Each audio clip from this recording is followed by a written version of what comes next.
Sur la ligne de départ du trail des Balcons d'Azur ce samedi dans l'Estérel, un homme qui a perdu l'usage de ses jambes. Depuis un an, il a rejoint le club Villeneuve-Loubet Running.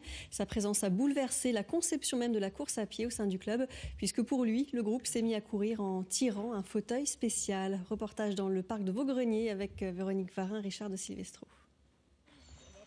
Et la course à pied devient un sport d'équipe. Grâce aux jambes des autres, Denis Campana, paraplégique suite à un accident de scooter, peut en effet de nouveau faire du jogging. Toute l'équipe est bonne.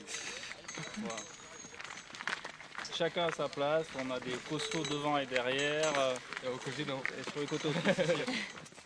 Alors certes, il y a entre lui et le sol ce fauteuil monoroue tout-terrain baptisé Joëlette, mais pas de quoi atténuer les sensations ni le plaisir. Ça bouge beaucoup, c'est pas très stable.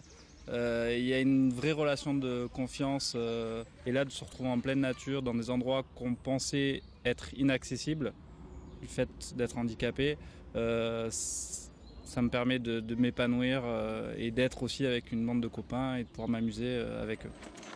L'exercice est très physique, surtout depuis que ces coureurs ont décidé de se mettre au trail.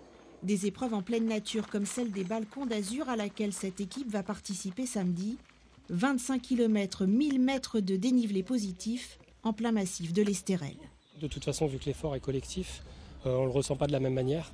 Donc quand on est fatigué, qu'on voit que les autres continuent à avancer et qu'on voit que Denis continue à nous encourager, ça va tout seul. Courir ensemble, tous ensemble, c'est devenu le leitmotiv de cette association de running qui voudrait accueillir d'autres personnes handicapées, d'où un appel aux forces et au fond. On manque de bras et de jambes justement pour ce genre d'entraînement et ce genre d'événement. Et donc un peu de sous pour plus de matériel. Oui, en effet, oui, tout à fait. De l'aide un peu, voire beaucoup, mais un peu, ce serait déjà bien. En attendant, les efforts se concentrent sur l'entraînement, 2 heures par semaine en équipe soudée, à fond tout le temps.